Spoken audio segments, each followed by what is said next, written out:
মধ্যপ্রাচ্যে যেন সুপ্ত আগ্নেয়গিরির মতো ফুঁসছে ইরান। যে কোনো সময় ঘটতে পারে বিস্ফোরণ। আর সেই হুঁশিয়ারি দিল আয়াতুল্লাহ খামেনির দেশটি। ইসরায়েল যদি আর কখনো ইরানে হামলার দুঃসাহস করে তাহলে পূর্ণাঙ্গ যুদ্ধের হুঁশিয়ারি দিয়েছেন দেশটির পররাষ্ট্রমন্ত্রী আব্বাস আরাকচি। ইরানের সম্ভাব্য হামলা সহ যে কোনো পরিস্থিতির জন্য তৈরি থাকতে ইসরায়েলি সেনাদের সর্বোচ্চ সতর্ক থাকার নির্দেশ দিয়েছেন দেশটির সামরিক বাহিনীর প্রধান হারজে হালিভি। সিরিয়ায় বাশার আল আসাদ সরকারের পতনের পর ইরানকে সরাসরি লক্ষ্য বানানোর ষড়যন্ত্র করে ইসরায়েল। প্রতিরোধ দলগুলো ভঙ্গুর হয়ে গেছে দাবি করে ইরানে চূড়ান্ত হামলা চালানোর পরিকল্পনা করে যুক্তরাষ্ট্র।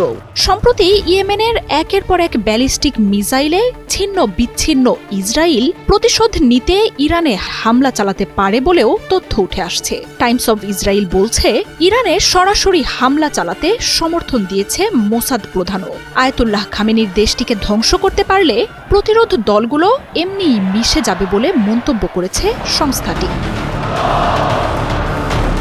তবে ইসরায়েলের যে কোনো হামলার জন্য সব সময়ই সম্পূর্ণ প্রস্তুত বলে জানিয়েছে আয়াতুল্লাহ খামেনির দেশটি। সম্প্রতি চীনা গণমাধ্যম সিসিটিভিকে দেয়া এক সাক্ষাৎকারে ইরানি পররাষ্ট্রমন্ত্রী বলেন, ইসরায়েলের এমন দুঃসাহস সর্বাত্মক যুদ্ধের শুরু হবে। ডিসেম্বরের শেষ সপ্তাহে চীন সফরে যান ইরানের পররাষ্ট্রমন্ত্রী আব্বাস আরাকচি। সে সময়েই ইরানের পরমাণু কর্মসূচি নিয়ে শি জিনপিং এর দেশটির সাথে আলোচনা হয়। এর পরপরই চীনের অন্যতম শীর্ষ কূটনীতিক ওয়াং ই 2025 সাল ইরানের পরমাণু ইস্যুর জন্য গুরুত্বপূর্ণ বছর হবে বলে ঘোষণা দেন। এছাড়াও আয়াতুল্লাহ খামেনির দেশটির নিজেদের নিরাপত্তা নিশ্চিতের পূর্ণ অধিকারের প্রতি সমর্থনও দেয় চীন। এরপর গেল কয়েকদিন ধরেই বিশ্ব গণমাধ্যমে ঘুরে বেড়াচ্ছে ইরানের পরমাণু অস্ত্র তৈরির খবর।